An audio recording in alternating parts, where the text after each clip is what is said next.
Welcome everybody to a brand new episode of Identity Talk for Educators Live, the show for the unsung heroes of education. I'm your host, Kwame Sarfo-Mensah. And if this is your first time tuning in to the podcast, I welcome you and I hope that today's episode is one that'll have you coming back for more. And if you're a returning listener or viewer of the podcast, as always, I welcome you back. And I hope that today's episode is one that you will find informative, enlightening, and as always, insightful. So, before we get into our main event, if you are listening from YouTube, please hit that red subscribe button so you can get future notifications on new episodes. And if you are a returning listener or viewer of the podcast and you are listening from Apple Podcasts, Spotify, or wherever you listen to your podcast, make sure you subscribe there as well. And for people that have been asking me questions about how they can contribute financially to this platform and continue to help it build, there are 4 pathways in which you can do so. The first is through Cash App using our handle, $ IDTALK4ED. Venmo is the next platform with the handle @KwameSM. PayPal with our URL, paypal.me/KwameSM if you are online. And then we have our online community for our exclusive members called the Forum. So if you are someone that has been loving Identity Talk from day one, you've been listening to the podcast over the years, and you love what you've been listening to, please consider being a member. That way, you'll get more perks, more behind the scenes footage about how we do this work, and it'll be a token of our appreciation for all the support you've given us. So please consider being a forum member today. And of course, to catch old or future episodes of the podcast, you can go to our main website at identitytalk4educators.com. Now, for our people who love reading, if you haven't got your copy yet, what are you waiting for? You need to get a copy of Learn to Relearn, Supporting Identity in a Culture Affirming Classroom. It has already garnered 3 awards, EPI Gold Medal, Ford Indies Gold Award, and most recently, an International Impact Book Award. I'm so excited for the attention that has been given so far. And it's only been 9 months since the book's been out. So for it to garner this much attention and for the support to be as overwhelming as it's been, I am very thankful for that. And it's all because of you all, the community, the people that have been buying the books, the people who have been sharing the word about the book, the people who have been leaving reviews about the book, doing selfies with the book. If you are one of those individuals or more, thank you, thank you, thank you, because this doesn't happen without you. Now, for those that would like to learn more about this book, you can always go to our main website for it, learningtorelearn.com, and you'll be able to get everything, including free teacher resources. Yes, free teacher resources. So make sure y'all stop by that website today. And thank you again. All right, people. So we got ourselves a brand new guest today. And this is somebody who actually got connected to by another friend of mine. And we actually were able to connect at a conference where I presented. It was the Making Stuff Better conference, which took place a few months back. And today's guest is someone who presented at this conference, and I was just totally blown away by her presentation with a few of her former students, focus around belonging and why it's so important for us to center that in our international school ecosystem. And now she's here to share more about her journey and everything that's happened over her years as an international school educator, but also the years leading up to that. So without further ado, I want to bring on today's guest, Rachael Thrash, to the podcast to talk with us about her journey and why she is here today. So we're going to bring Rachael on right now. Welcome. Thank you, Kwame. I really appreciate being here and that lovely introduction. Yes, and how are we doing today? We are doing fantastic. It's almost the beginning of the school year for so many people, and I think there's a lot of energy around doing the kind of work to make meaning in schools and help kids feel like school can be transformational and not just walking through step after step, counting the days until graduation. I hear that. I hear that. Always good to start a new year, new students, new energy, a new frame of mind. But we're going to get to that a little later on in our conversation. But right now, I want to start from the beginning because here on this podcast, that's where we like to start. We want to get to the origin and find out how things started for you as far as your journey into education. So I'd love for you to just share who will inspire you to even want to become an educator in the first place. So, if you had asked me when I was a child, even up until through university, are you going to be a teacher? I think I would have laughed. Um, and so I kind of think about education finding me as opposed to me finding education. And I'll Mhm. explain that I grew up in a fairly, let's say, materialistic town, and I don't think educators got the respect that they deserve. However, from an early age, I was an academic kid and I got really focused on oddly World War II and the Holocaust from a very young age. I think, sixth grade on. Yeah. And I was just so disturbed that normal, quote unquote, people could be co opted Mm. into behaving so terribly. And of course, now through the years, I've recognized that this can happen in many different, it's not just that one example, but that was kind of my first introduction. And I also saw the opposite, that normal people can also be taught to be the best kind of people, to be responsible, to be extraordinary. Um, Mhm. and over the years, I just always been looking for that impact. Like, how do you, if you know that this is the way human nature works, you can't stand by. And so, through my career, I ended up thinking I was maybe going to be at the university level, and recognize right after college, I was thinking about the PhD in political science. But then I recognized I need to be with younger people. I need to catch them when they're still figuring out what society means. And so I transitioned from thinking about the PhD into the master's in teaching, had the opportunity to go to the Brown School of Education, and really was so inspired by my educators there who were like, we can make impact. So that's what brought me into the field. Awesome. And listen, it's never too late to do a PhD. Oh, I hear So, you. yeah, definitely put that in the parking lot. I'm sure you'll revisit that conversation down the road. But now I'm wondering, what were you like as a student? Because so many of the people that come on this podcast, they share stories about what their K-12 schooling was like. And I'm always able to see parallels between how they navigated that space and what they currently do professionally. So I'm wondering if there are any parallels between your journey in that space and what you do now. Oh, absolutely. I mean, I was a very confident and eager learner and Hmm. female at a Nice. time that wasn't necessarily always seen as a good thing. And so there were times in my schooling, my mom has a story that she both cringes and laughs at, where she was actually called in by my third grade teacher because I was being too much, taking on, in her words, a I needed to tone it down because the girls in the grade were a little too forward, and they needed to learn a little bit more about being female. And that was something that throughout my schooling, I there was a moment that if you could take your life and be a movie, there was a moment in college. I went to school in Vermont, Middlebury College in Vermont, and there was a moment I was in an econ class.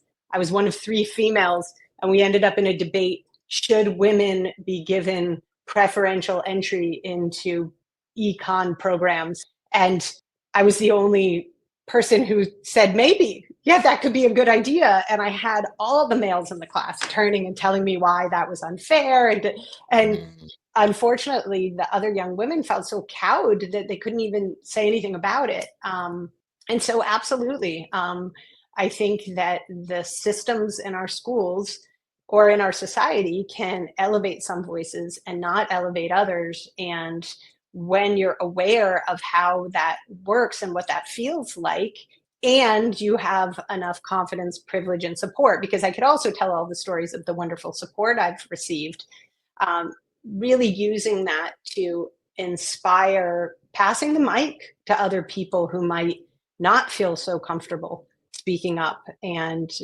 making others aware of these inequities. So even at an early age, you're able to have an awareness about the differences and the different ways in which you're able to access certain spaces, but also have certain privileges compared to some of your counterparts or peers during those years. Oh, absolutely. And I can't say, I mean, during those years, I know I was more aware of the barriers than the privileges. And that's a journey to also figure out, well, why weren't those other girls in the class saying something? I didn't Mm. quite appreciate at the time. I don't even remember who they were, but I'm sure they were coming into that space in a way that, for whatever reason, felt less comfortable um, saying anything. And so that's been part of my journey as well. Not just recognizing that spaces aren't equitable, but that I do carry quite a bit of privilege coming into them. And how do I not take too much advantage of that, when instead turning to say, okay, how do we bring comfort and security and open the conversation for everyone here, because there's so much to learn when you hear from everyone, not just the same voices over and over again. Nah, for sure. So as I'm hearing this, I'm just thinking about your time when you were a summer program director. So you were at a private school Hmm. up in Maine, right? Yes, And absolutely. when people think about private schools, the thing that comes up is, oh, private school usually equates to affluence, usually equates to disparities or disproportionalities when you think about race, when you think about class and other things, right? Socioeconomically. I'm wondering during that time, were there any specific experiences that helped to shape your understanding of what belonging is in that context? Oh, absolutely. So many. In terms of that particular school, one of the reasons that I worked there was because it was a unique school in that it would bring everyone in the way that a typical school does with admissions and whatnot. And then Yeah. at the end, at the end of that process, they also reached out to some of the newcomers to Portland, Maine, and made sure that they had a global scholars program that wasn't part of the budget keeping. It was, we are committed to not being the school on the hill. And even better, those kids were never identified as coming in a different way. They were never named that. They were part of the community, and lots of work was done to make that really seamless. And only did you knew that beneath the surface that that was happening if you were part of, because I was the enrichment director, I was aware of some of the finances, but it wasn't something that they wore on their sleeve. It wasn't like, aren't we good? It was more, we are part of a community that includes newcomers, and we're going to integrate them in a way that elevates the educational experience for everyone. But then the other thing I really learned in that summer programs, which ultimately ended up being building a whole enrichment department, was that when you're running auxiliary programs, Mhm. oftentimes your employees are people who are a little bit more transient. And I ended up often having to rely on former students or even student like enrolled students in the school to be some of my employees. And they were extraordinary. They were sort of like this intermediary between me as an adult with experience in education and the kids. And they could articulate what programming felt like, how we could make it better. They were advocates for the school and the culture of the school because they believed in it and they felt empowered by it. And so I had been teaching for a while, then I had this time in which I was in enrichment and summer programming, and then I went back into the classroom teaching high school again. And because I had had a stretch of time where I was shoulder to shoulder working with people of a high school or just out of high school age, that made me a better teacher.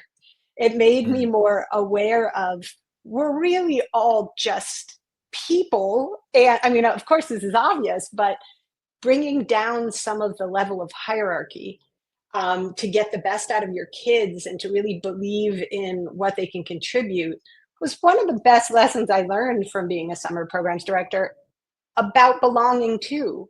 It's not just about feeling like you're welcome. It's about feeling like you have a responsibility.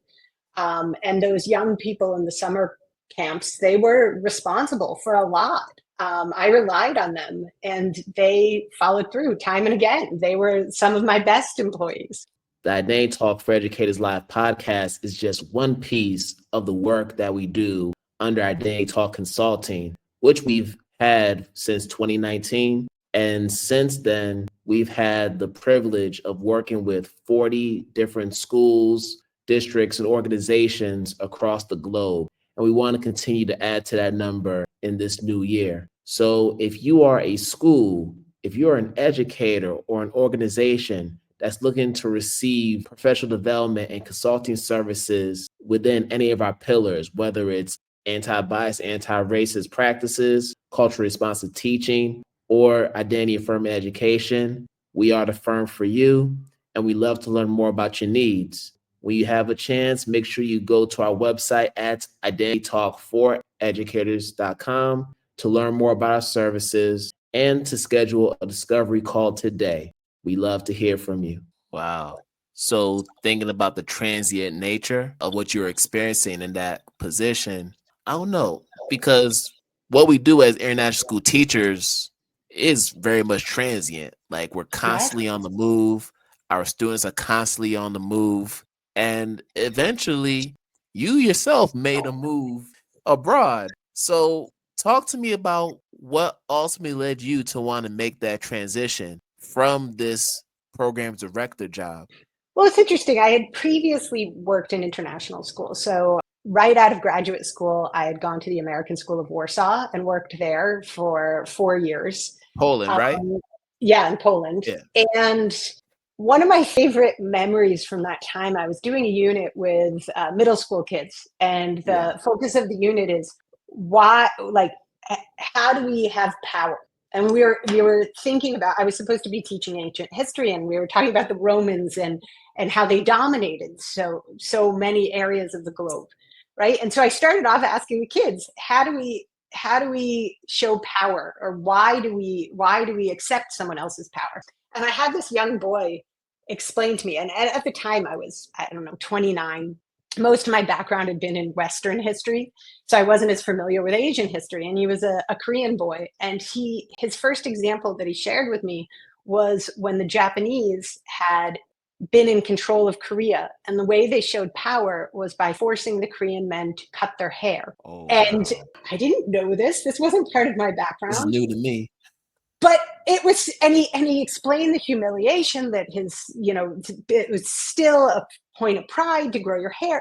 And he would explain, and it was the most beautiful example. I mean, it's a terrible example, but a beautiful example of why international schools are so intriguing to me, because you have kids who can take a question like that and answer it through so many different perspectives and share that as part of the learning experience. So not all of the information should ever come from the teacher in front of the room, but you have even more fodder because the kids in international schools tend to have different cultural experiences. So to answer your question, why did I go back abroad? As much as I loved that school in Maine and I loved the Portland, Maine community, my own children were at the time in 3rd and 6th grade. And I was looking at their experience, and there was something about that community in which I could walk down the hallway and every single person would have had the exact same political opinion as me, go to the same stores as me. Um, Mm, and I was watching my children have this one perspective. And gotcha.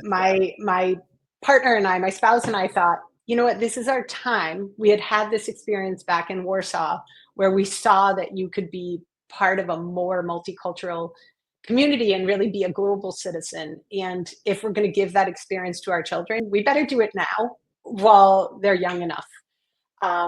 And I was ready to go back into the classroom, and because I had been out of it for a while, and so it kind of things added up, and we took the risk, and we were in Helsinki for 7 years, and it was such a growth experience for all of us. And we'll talk about your time in Helsinki in a sec, but I'm still stuck on the power dynamics. So the story you mentioned about the Korean student in your class and how he described Japan's dominance of Korea and the ways in which they imposed that. Thinking about the dynamics that happen within the international school. So you've worked in international schools just like I have, and we know that you have different types of employees there. Of course, you have your expat teachers who come and they go every few years. You have Yes. your locally employed staff who are there, and usually they're the constant in those communities. And then you have your students who are more times than not third culture kids coming from different parts of the world. So you have this combination of all these different people coming into this one space.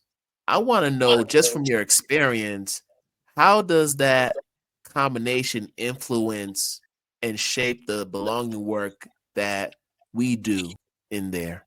Well, I think that transparency is key. Yeah. I don't know if you were familiar with the work of the Otis young women. What did Otis stand for? ODIS. It was the Organization to Decolonize International Schools. And they were a Hmm. couple of young women who I think in 2022 came to start talking about how westernized the curriculum is and how Yes.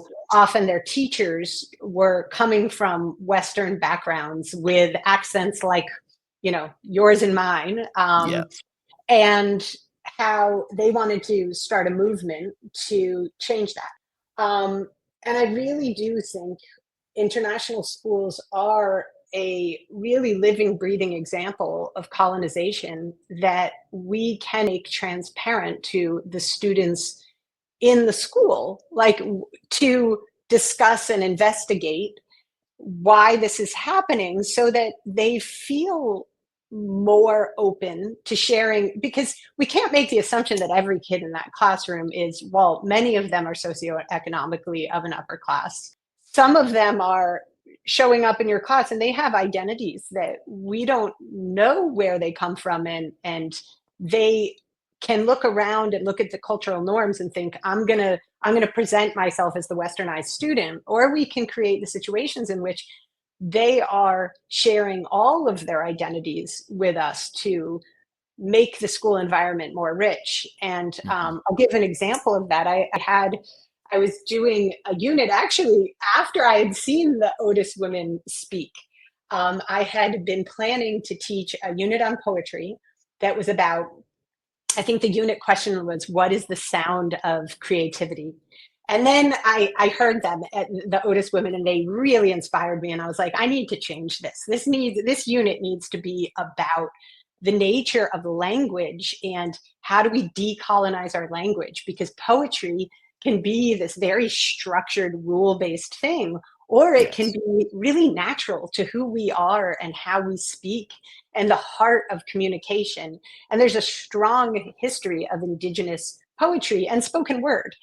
And so I flipped around the unit and I got into this idea of the nature of communication and language. And I had a young man in my class who I had no idea he was from a small, a not, almost dying out indigenous group in Africa, and I can't even remember the name of the group, but we were looking at maps of indigenous languages. And he said, this map, which was supposed to be collectively populated online, it was through a Canadian provider, doesn't even show the tiny linguistic group I'm from. And he was able to teach the rest of the class about this language that we didn't know about. But because we were talking about what has happened with language and why language rules are so strict. And I do think international schools have the opportunity to be looking at what are these systems, and we're seeing them in practice, but we have to do the work to explore that and to talk about what it means and to give kids an opportunity to discuss, how did they end up here? What does that mean? And that's a perfect segue into my next question, which is about the power of student-led belonging initiatives, which you've talked about extensively in your writings. And I mean, you were in your school for a long time, and I'm certain that you saw some examples of what this could look like. I got a chance to listen to your students from the different stages of your career and some of the things that they experience and were able to initiate. But I'd love for you to just share some examples with our audience about how these initiatives led by students could have such a meaningful impact in our international schools. Absolutely. And my experience at the International School of Helsinki, and then through some of the work I'm doing, and actually I am working with Routledge right now to write a book that should come out in 2026 that's called Lead Together, because it's about the power of co-creation between young people and educators. And I think the key to so much of this work is recognizing that our students are the most diverse population in our schools, and they're the most proximate to the culture. They feel it in this way every day. If it's a healthy, thriving culture, if it's a culture that is not an inclusive culture. And so when we shift things to say to them, what's happening here that's really working and what's happening that's not, and we actually represent to them that we care and we're going to help them use some of our resources, because let's be frank, educators have access to the schedule, they have access to budgeting, they have access to things like the intercom. If we can help students access those things, they feel like what they're saying matters and they can problem solve to make improvements. And I'll give you an example. We had a situation at our school in which there was a bullying incident going on, and it was happening all online. And there was a confessions page, which is this heinous thing in which kids are saying terrible things about each other anonymously. And our student leaders were really upset about it, as you can imagine. And on top of it, there was a bit of a response, understandably, where parents were calling in, they were upset about this. And so some of the first reaction was to go and lecture to the kids in each classroom, we need to stop this. But what does that do? I mean, what that does is kids say, okay, well, I'm definitely not going to admit that I was on the page, but I'm still going to go to the page because I have to make sure no one's saying anything about me, right? Right. Like, of course. So we're shaming them, and we're not really taking care of the problem. And the student leaders were really concerned about it. And they came to me and they asked for some help. And we created a conversation space in which we went through a protocol and we talked about why this is going on, what are some solutions that we could, why are people doing it? And we were transparent again about, kids owned up, I'm on that page because I feel insecure if I don't know. And then they ultimately came up with a pledge to go around and ask kid to kid to ask people to sign in their advisories to say, I'm not going to go on that page. And it worked. I mean, I will also say that ultimately there was another confessions page. It didn't work permanently, but it created a sense for those young leaders that things aren't completely out of my control, and I can create community spaces to take care of. There were other examples where, we had a young woman start up a BIPOC listening circle. because we went on a student retreat and started talking about ways in which kids felt empowered and ways in which they felt isolated. And she said, English isn't my first language. I am a Japanese student and I'm feeling really isolated here in Helsinki. And she started talking to a faculty member of color, and the two of them worked together and created this space that hadn't existed before in the school. So I think that there's so many different ways that this can look.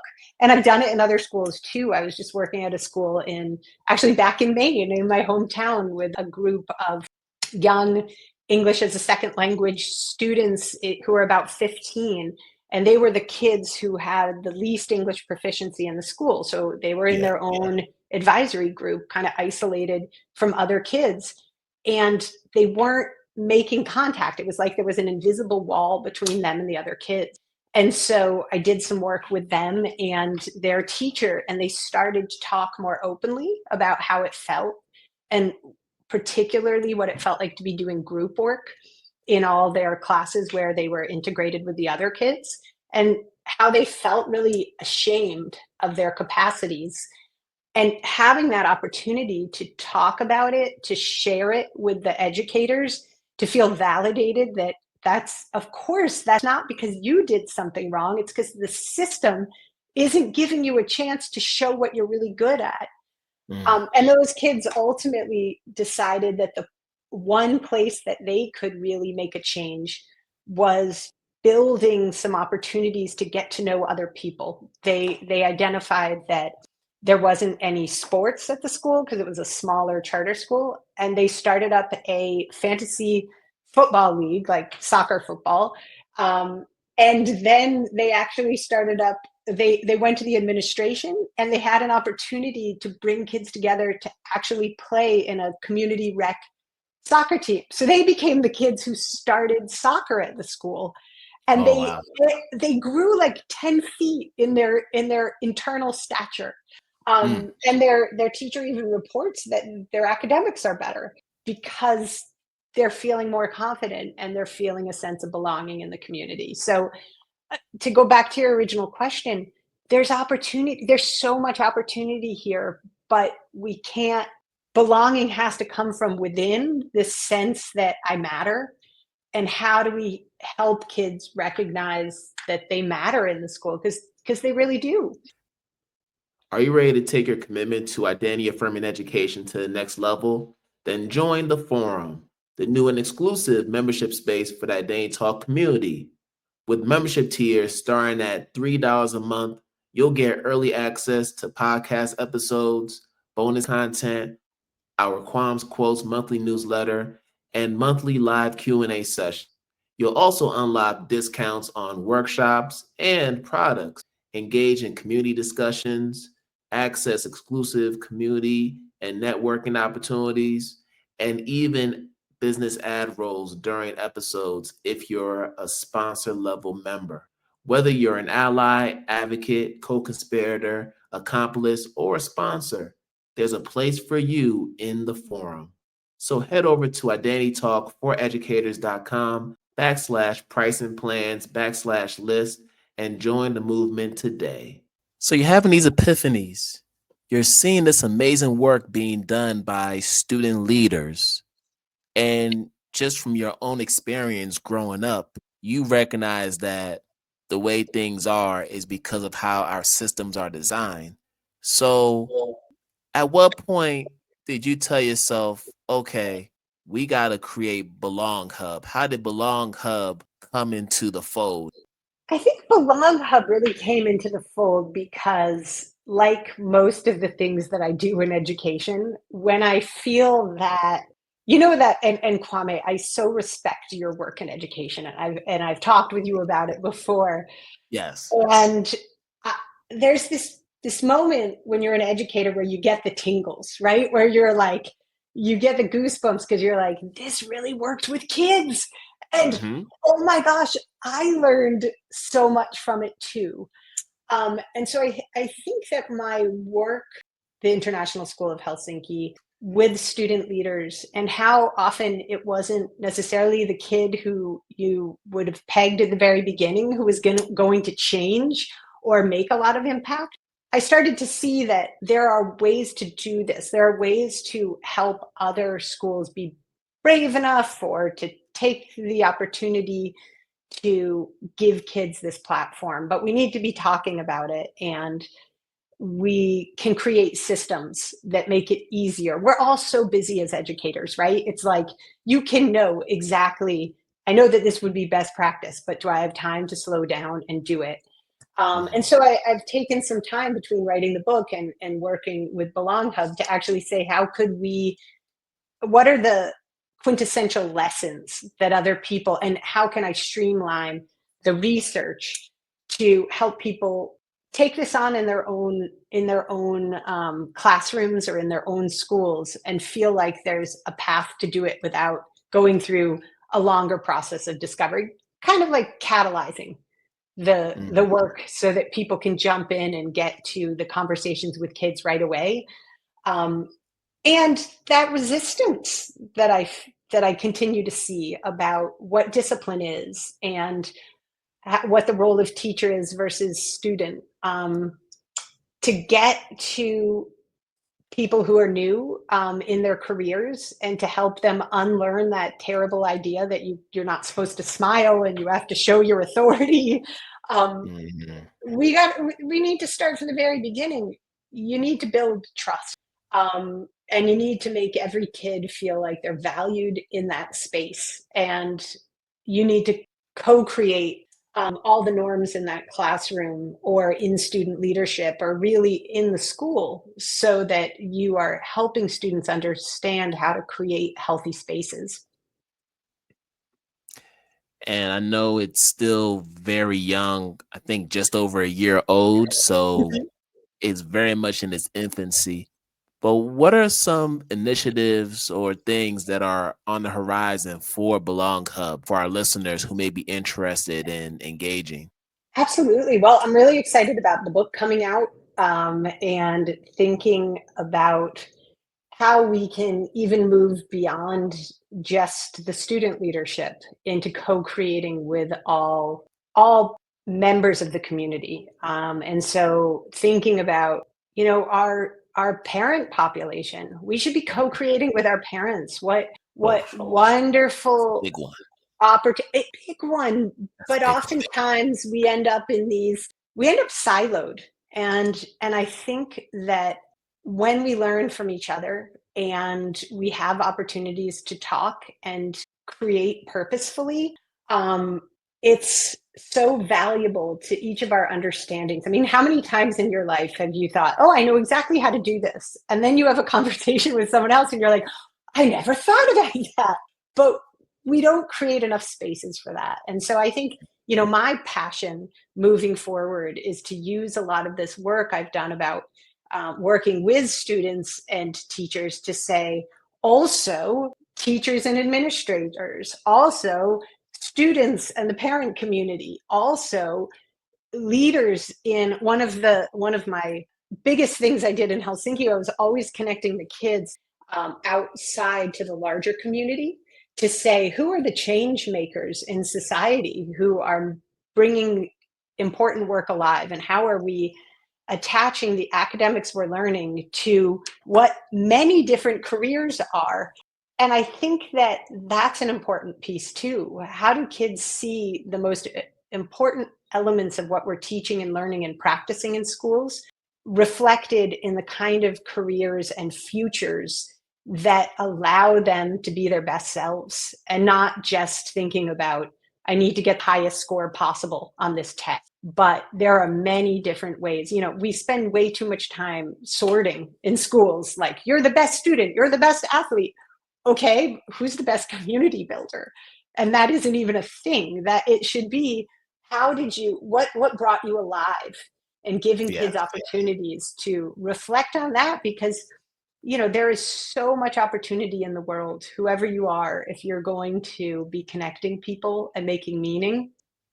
So that's a really long answer to what comes next, but I think that's the passion. The passion is, how do we help people co-create communities that make the most out of each member of the community instead of just giving the privilege or the opportunity to people who we perceive as the most deserved, because they're no one's deserved.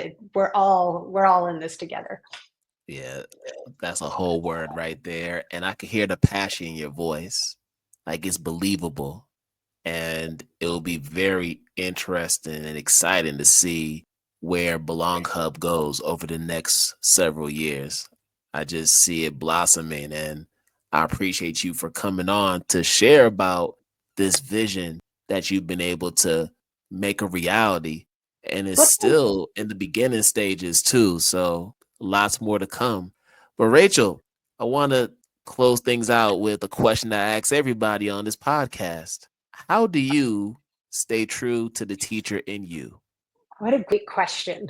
Um, I think my children, so I have a 20-year-old now and a 17-and-a-half-year-old, and they keep me true to both the student and the teacher in me. I think that the best teachers are constantly students. And so when I am thinking about the world at large and what I'm learning, I often like to share it with my kids and ask them what they think and kind of brainstorm some of the mistakes I've made or some of the achievements I've had and hear their impressions, um, and learn both from their reaction and give them an opportunity to understand that the world is complicated.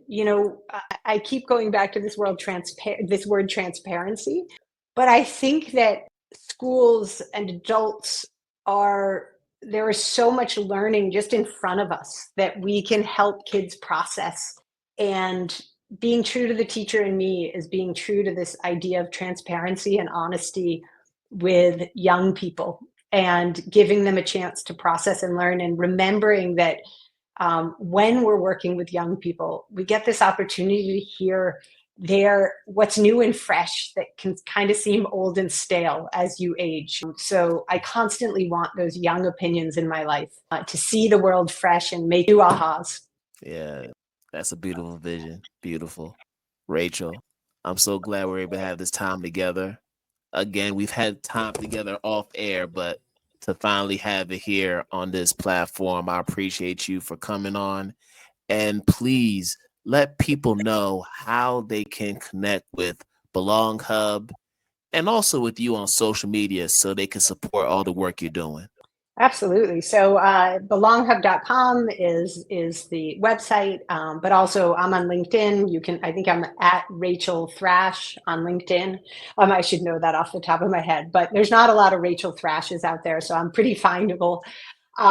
So those would be the two main ways to find me at this point. And then, looking ahead for the launch of the book, I'll certainly reach out again and make sure that that is accessible to people. Yeah, please do. Because this is a book that we need to have in our space, and I know there are people who would benefit greatly from this book and the Well, information thank that you. you provide. And a spoiler, there's a Kwame interview in the book. So if you want a little more Kwame, you can find it there. There you go. All right, she said it. I was gonna Yeah, keep it under wraps, but there you go. she let it out the bag. So here you go, y'all. Another reason why you should even buy this book when it releases next year. Rachel, thank you so much. Thank you. And It's been a pleasure. thank you, listeners and viewers, for tuning in to another episode of Identity Educators Live. And on behalf of Rachel, I'm wishing you all good morning, good afternoon, good night, wherever you are in the world. And we're going to do this again another time. Peace out, everybody.